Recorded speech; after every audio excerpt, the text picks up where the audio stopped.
आप किसकी चूक मानते हैं? कैसे ये घटना हो गई? देखिए, इसमें बहुत कुछ मिस्ट्री है।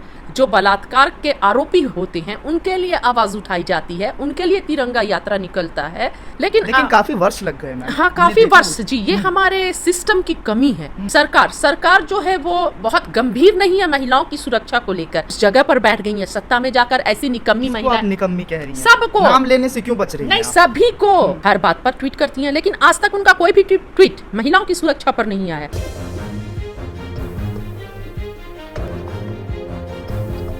राबिया केस को लेकर तरह तरह से सवाल उठ रहा है, प्रशासन भी घेरे में है, और उसके बाद जस्टिस को लेकर कि उनको न्याय मिलना चाहिए, इसको लेकर भी बहुत बड़ा सवालिया निशान खड़ा हो रहा है। इसी मुद्दे पर आज बातचीत करने के लिए हमारे साथ ज़ेबा खान है, जो सोशल एक्टिविस्ट है और उसके बाद अपना घर आलीशान बंगला छोड़कर वो किसान आंदोलन में रहती है, चाहे वो सिंगू बॉर्डर हो, गाज़ीपुर बॉर्डर हो, और हर मुद्दे पर जमकर सवाल करती हैं, मौजूदा सरकार को दहाड़ती है और तमाम तरीके से सवाल करती है। ऐसा पहली बार नहीं देखा गया है कि सिर्फ राबिया पर ही वो बोलती नज़र आती है। वो चाहे जेएनयू में आयशी घोष का मामला हो, उन पर वो आवाज़ उठाती है। वो चाहे जंतर मंतर पर कोई भी प्रोटेस्ट हो, यानी चाहे वो जल जंगल ज़मीन का मामला हो, बहुजनों पर अत्याचार का मामला हो, मुसलमानों पर अत्याचार का मामला हो, ऐसे मुद्दे पर ये मुखर होकर आवाज़ उठाती है। बहुत बहुत शुक्रिया नेशनल इंडिया न्यूज़ से बात करने के लिए। आदाब, नमस्कार, सलाम, सत श्री अकाल। पहला सवाल और महत्वपूर्ण सवाल, आप मुझे ये बताइए कि आखिर कब तक महिलाओं पर इस तरह से अत्याचार होता रहेगा? देखिए, जब तक कानून और सरकार महिलाओं को न्याय नहीं देगी और जो अपराधी हैं उन पर सही तरह से एफआईआर नहीं होगा और अपराधियों के साथ निपटा नहीं जाएगा, तब तक इस तरह के अपराध होते रहेंगे। और जब तक अपराधियों का मनोबल ऊंचा रहेगा तब तक रोकना बहुत मुश्किल है, क्योंकि लगातार हम अभी देख रहे हैं कि कुछ दिनों से ये ट्रेंड चल गया है। जब दामिनी का मामला था, निर्भया का मामला था, तब हमने देखा था कि पूरे लोग जो देश सड़कों पर उतर के इंसाफ मांगा था और उन्हें इंसाफ मिला भी। लेकिन काफी वर्ष लग गए मैम। हाँ, काफी वर्ष जी। ये हमारे सिस्टम की कमी है, जिसके लिए मैं ये मांग करूंगी कि फास्ट ट्रैक कोर्ट में इस तरह के मामले जो हैं, महिलाओं के को पीड़िता जो हैं उनको फास्ट ट्रैक कोर्ट में रेप के केसेस को हैंडल किया जाए और फास्ट ट्रैक कोर्ट में इंसाफ मिले, अविलंब इंसाफ। फिर भी कहाँ मिल पाता है? अभी हाथरस मामले को देख लीजिए, फास्ट ट्रैक कोर्ट में मुकदमा दर्ज हुआ, 1 साल तक वो लंबित रहा, लेकिन वो भी अभी अदालत के चौखट पर धूल मिट्टी खा रही है। जी हाँ, तो 1 साल फास्ट ट्रैक कोर्ट का मतलब 1 साल नहीं, 1 साल जब हो गया तो वो फास्ट ट्रैक कहाँ हो गया? वो तो पूरा अपराधियों को टाइम मिल जाता है कि वो गलत तरीके से एविडेंस को जमा कर ले और गलत तरीके से जो एविडेंस उनके अगेंस्ट है उसको ट्विस्ट कर ले और जो भी जज को जो भी सबूत है उनके खिलाफ उसको वो मिटा दे और खरीद बेच कर सके। तो फास्ट ट्रैक का मतलब एकदम बिना देर किए 10 से 15 दिन, विदिन 10 to 15 डेज बिल्कुल टाइम ना मिले और अपराधियों को सजा दी जाए। और इसमें देखिए सबसे बड़ी कमी है सरकार जो है वो बहुत गंभीर नहीं है महिलाओं की सुरक्षा को लेकर, और हमारा सिस्टम भी इसके लिए उतना ही बड़ा दोषी है। जब किसी महिला के साथ इस तरह के केसेस होते हैं तो एफआईआर दर्ज भी नहीं की जाती है थाना के द्वारा। और सबसे बड़ा दुख की बात यह है कि आज एक देश में नया भारत जो है, नया भारत का हम ये तस्वीर, नई भारत की तस्वीर देख रहे हैं कि जो बलात्कार पीड़िता है उनके लिए लोग आवाज़ रोड पर नहीं उतर के आवाज़ उठाते हैं, बल्कि जो बलात्कार के आरोपी होते हैं उनके लिए आवाज़ उठाई जाती है, उनके लिए तिरंगा यात्रा निकलता है। तो ऐसे में कैसे उम्मीद की जाए कि बलात्कारियों का मनोबल कम होगा और महिलाओं का शोषण रुकेगा, महिलाओं के साथ बलात्कार के केसेस जो है रुकेंगे? कैसे उम्मीद की जाए, किससे उम्मीद की जाए, जब मनीषा वाल्मीकि के साथ किस तरह उनकी घटना होती है, पूरा देश ने देखा, हम सब देख रहे थे। और उसके बाद से मनीषा वाल्मीकि को किस तरह आधी रात में मट्टी तेल डालकर अंतिम संस्कार कर दिया जाता है।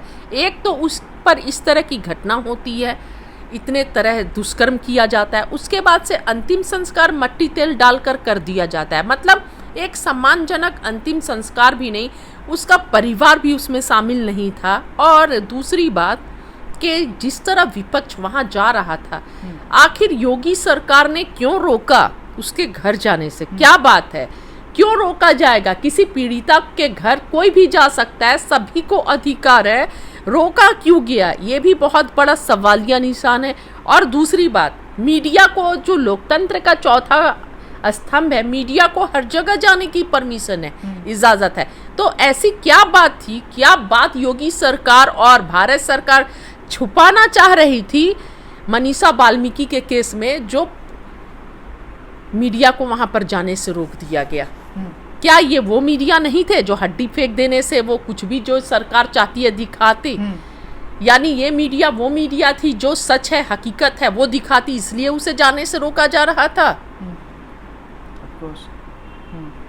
अब एक और महत्वपूर्ण सवाल उठ रहा है कि राबिया केस मामले में प्रशासन कह रही कि हमने अपना काम मुस्तैदी से किया। आप किसकी चूक मानते हैं? कैसे ये घटना हो गई? देखिए, इसमें बहुत कुछ मिस्ट्री है और पर्दा उठना बाकी है अभी राबिया के केस में। जिस तरह हरियाणा पुलिस दिल्ली पुलिस पर और दिल्ली पुलिस हरियाणा पुलिस पर ये कर रही थी केस लिखने में, तो आखिर क्या वजह है? किसी के साथ इतनी बड़ी घटना हो जाती है, इस तरह मार दिया जाता है, सामूहिक बलात्कार हो जाता है उसके साथ, और उसके बाद से केस नहीं लिखा जा रहा है। क्या बात है? तो क्या ये ऊपर से दबाव है पुलिस पर? बिल्कुल बिल्कुल, वही तो मैं बोलना चाह रही हूँ कि कहीं ना कहीं पुलिस प्रशासन पर दबाव है, जबकि वो खुद डिफेंस में थी। उसके बाद से वैसी महिला का केस लिखने में पुलिस इतना तमाशा कर रही है। दोनों स्टेट में, एक स्टेट इधर दूसरा स्टेट उधर, एक दूसरे पर बात फेंक रहा है। तो आप सोचिए कि आम महिलाओं के साथ क्या होगा, देश की आम बच्चियां कितनी सुरक्षित हैं और उनका केस कितने ये होकर कितने जल्दी, कितने गंभीरता से लिखते होंगे पुलिस वाले। लेकिन पुलिस तो कह रही है ना मैम कि हमने आरोपी को गिरफ्तार कर जेल भेज दिया है। देखिए, अभी मैं वही बोल रही हूँ, बहुत कुछ मिस्ट्री है, पर्दा उठना बाकी है। क्या पता कौन आरोपी है और झूठा आरोपी कौन है जिस पर आरोप लगा है, और सच में आरोपी कौन है, ये अभी बाकी है बहुत कुछ। वो तो पुलिस बता रही है, पुलिस दिखा रही है, और पुलिस उसी को बताएगी, उसी को दिखाएगी जो सरकार चाहेगी और जो सरकार करवाना चाहेगी। लेकिन असल में आरोपी कौन है वो तो अभी छिपा हुआ है। ठीक है, और हम देख रहे हैं लगातार जिस तरह एविडेंस को मोड़ने की कोशिश देश में एक ट्रेंड चल गया है, चाहे कुलदीप सेंगर का मामला हो, अभी चिन्मयानंद को भी नहीं भूला जा सकता। जी बिल्कुल नहीं भूला जा सकता स्वामी चिन्मयानंद को, कुलदीप सेंगर, पूरी जो पीड़िता का पूरा परिवार को खत्म करवा देते हैं, वैसे लीडर को, वैसे बीजेपी के लीडर को क्लीन चिट दे देती है जज। और कुलदीप स्वामी चिन्मयानंद के लिए और हाथरस के कांड के लिए, मतलब अब लगातार, पहले तो रेप जिसके साथ होता था, पीड़िता के लिए लोग जुलूस निकालते थे, यात्रा करते थे, उसके लिए रोड पर उतरते थे। लेकिन अब जो बलात्कारी हैं, बलात्कारी को बचाने के लिए लोग तिरंगा की जैसे पवित्र चीज का अपमान कर रहे हैं। एक बलात्कारी के फेवर में तिरंगा यात्रा निकालते हैं। महिला मंत्री इस पर क्यों चुप है? चाहे वो स्मृति ईरानी हो, साध्वी प्रज्ञा हो, हेमा मालिनी हो, वो लोगों के मुंह पे दही क्यों जमा हुआ है? पता नहीं, वही तो अफसोस की बात है कि जब देखिए ये महिला मंत्री जो हैं, ये बोलती कब हैं? जब विपक्ष में रहती हैं तब उन्हें दिखाई देता है सब कुछ, देश में कमियां दिखाई देती हैं, बेटी बचाओ बेटी पढ़ाओ अभियान तब इनको चलाना होता है।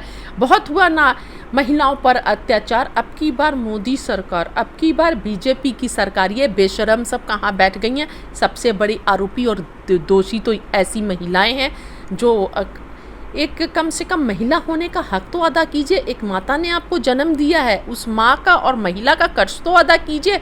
आप उस पोस्ट पर है, उस जगह पर है जो महिलाओं को इंसाफ दिला सकती हैं।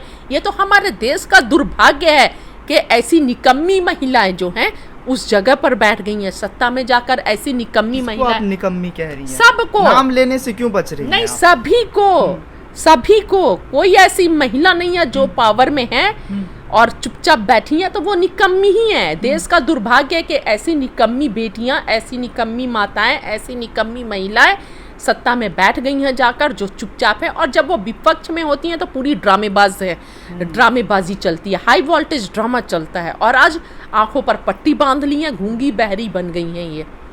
इस बहस को थोड़ा आगे लिए चलते हैं क्योंकि आपसे बातचीत करने में मुझे अच्छा लग रहा है। कंगना रनौत हर बात पर ट्वीट करती नज़र आती है, हर बात पर वो उतावले हो जाती है। किसान आंदोलन का मामला हो, वो बात बात पे कहती है कि 100 रुपये में बिकने वाली ये महिला है। इसको लेकर कैसे देख रहे हैं आप? बहुत अफसोस की बात है कि कंगना रनौत ऐसे तो हर बात पर ट्वीट करती हैं, लेकिन आज तक उनका कोई भी ट्वीट महिलाओं की सुरक्षा पर नहीं आया है। जहां पर सत्ता पर सवाल होगा वो कभी नहीं करेंगी, क्योंकि ये वो लोग हैं जिनके सामने हड्डियां फेंक दी जाती हैं और उठाकर वो उसी हड्डियों पर उनका ज़िंदगी चलता है। तो बस ये हड्डियों वाले लोग हैं, सरकार इनके सामने हड्डियां फेंक देती हैं और ये आगे पीछे घूमते रहते हैं। क्यों बोलेंगी, क्यों आवाज़ उठाएंगी? क्योंकि सरकार पर सवाल होगा ना, सरकार से सवाल होगा तो इनको Z+ सिक्योरिटी कैसे मिलेगी? मैंने आपका फेसबुक पोस्ट देखा क्योंकि मैं हमेशा आपके फेसबुक पोस्ट को देखता रहता हूँ, स्क्रॉल करता हूँ, तो कई चीज़ें उसमें दिखी मुझे। आपके बारे में अभद्रता की जाती है, वहाँ पर गालियाँ दी जाती है, ओछी बातें की जाती है। उन लोगों को क्या कहेंगे हमारे चैनल के माध्यम से? वह सही बात बोल रहे हैं कि बहुत बहुत पहले तो शुक्रिया मेरे पेज को देखने के लिए और लाइक कमेंट्स करने के लिए। अभी कुछ दिनों से मैं जो भी बातें हैं अपनी बेबाक तरीके से अपने बातों को रखती हूँ, सत्ता की जो गलतियां हैं वो उजागर करती हूँ, क्योंकि सही राष्ट्रवाद वही है जो सत्ता से सवाल करे। तो ये जो भक्त लोग हैं, मोदी भक्त लोग हैं, बीजेपी माइंडेड लोग हैं, RSS के माइंडेड लोग हैं, ये बहुत गंदे तरह से मुझ पर टिप्पणियां कर रहे हैं, इतनी अभद्र भाषा का इस्तेमाल कर रहे हैं कि मैं सोच भी नहीं सकती कि अपनी देश की महिला के लिए कोई इस तरह का अलग, हम लोगों की मानसिकता अलग है, लेकिन एक देश के वासी हैं, एक देश के रहने वाले हैं, तो अपनी माता और बहनों के लिए कोई इस तरह की अभद्र टिप्पणी का इस्तेमाल प्रयोग कर सकता है। बहुत दुख के साथ कहना पड़ रहा है, लेकिन कोई बात नहीं है, आवाज़ तो मैं उठाते रहूँगी। कोई कुछ भी बोले, कैसे भी भाषा का मर्यादा नहीं रखे, कुछ भी मेरे लिए शब्द का इस्तेमाल करे, पेज पर करते रहें, मैं लेकिन आवाज़ बेबाक तरीके से उठाती रहूँगी, क्योंकि बाबा साहब अम्बेडकर ने और संविधान ने हमें ये अधिकार दिया है कि अभिव्यक्ति की आज़ादी और अपनी बातों को रखने का हमारे संविधान ने हमें अधिकार दिया, और मैं अपने संविधान के अधिकार के अंदर ही मर्यादा में रहकर आवाज़ उठा रही हूँ। आखिर में चलते चलते एक सवाल, राबिया के इस मामले में क्या चाहती हैं आप? CBI जांच हो, कैसे इंसाफ मिलेगा? सिर्फ तख्तियाँ उठाने से, मोमबत्तियाँ जलाने से इंसाफ नहीं मिलेगा ना मैम? जी बिल्कुल, सत्ता में बैठे हुए लोगों के ज़मीर मर चुके हैं। बहुत बड़ा इल्ज़ाम लगा रहे हैं। नहीं, इल्ज़ाम नहीं है, ये हकीकत है, क्योंकि सत्ता में देख लीजिए 2009 से 2019 के बीच 850% जो सत्ता में बैठे लोग हैं वो क्राइम अगेंस्ट वीमेंस जो है, महिलाओं के प्रति जो क्राइम है बढ़ गया है। और जब सत्ता में बैठे लोग खुद बलात्कारी हैं, कुलदीप सेंगर जैसे लोग हैं, स्वामी चिन्मयानंद जैसे लोग हैं उस पार्टी में, तो उनसे उम्मीद कैसे की जाए? लेकिन फिर भी हम सरकार से उम्मीद करेंगे, अपने प्रधानमंत्री नरेंद्र मोदी जी से ये अनुरोध करेंगे, क्योंकि प्रधानमंत्री जो होता है वो किसी धर्म का नहीं होता है, वो किसी पार्टी का नहीं होता है, देश का प्रधानमंत्री होता है, तो वो हमारे पिता समान है, हमारे गार्जियन के समान है। तो मैं प्रधानमंत्री जी से अनुरोध करूंगी कि मेहरबानी करके आप देश के इस तरफ देखिए कि देश में महिलाएं और देश की बच्चियां सुरक्षित नहीं है, और कोई भी केस हो, चाहे राबिया को हो, चाहे दामिनी जैसी महिलाओं का हो, निर्भया जैसी महिलाओं का हो, या मनीषा वाल्मीकि हो, या कोई भी महिलाएं हो जिनके साथ भी इस तरह की घटनाएं होती हैं, उनको इंसाफ दिलाइए आप, और उनके जो आरोपी हैं उन्हें उन पर कड़ी से कड़ी कार्रवाई हो, ऐसा कोई प्रावधान लाइए, फास्ट ट्रैक कोर्ट में सारी बातों की सुनवाई हो, और कठोर दंड जो है वो दिया जाए, और कठोर दंड को लाया जाए बलात्कारियों के लिए। जो कानून बनाया जाना चाहिए, कठोर से कठोर कानून बनाया जाए, और उसका इम्प्लीमेंट भी हो। सिर्फ कानून बनाने से नहीं होगा, कानून का इम्प्लीमेंट भी हो। चाहे किसी भी मामले में आप लोग नज़रअंदाज कर ले, लेकिन इस मामले में, बहू और बेटियों के मामले में देश की कोई भी नरमी नहीं होनी चाहिए। इसको बहुत ही कठोरता से और गंभीरता से इस मामले को लेना चाहिए, क्योंकि जो भी सत्ता में बैठे हुए लोग हैं, एक माता ने ही उन्हें जन्म दिया है और एक बहन ने उनके हाथों में राखी बांधी है। देश की माताओं और बहनों को इंसाफ मिलना चाहिए। चलिए, बहुत शुक्रिया हमसे बात करने के लिए, आपने मुझे महत्वपूर्ण समय दिया। तो ये हमारे साथ ज़ीबा खान थी, जो साफ तौर पर अपनी बात रखती हुई नज़र आ रही थी, जिनका साफ तौर पर कहना है कि देश के किसी भी धर्म की महिला हो, किसी भी जाति की महिला हो, उन्हें इंसाफ मिलना चाहिए। यो अगर आपको पसंद आया हो तो इसे लाइक करें, कमेंट करें, शेयर करें और हाँ, हमारे चैनल को सब्सक्राइब करना ना भूलें, ताकि देश विदेश से जुड़ी खबरें आप मिस ना करें, क्योंकि कोरोना काल में 2 गज दूरी, मास्क है जरूरी। नमस्कार।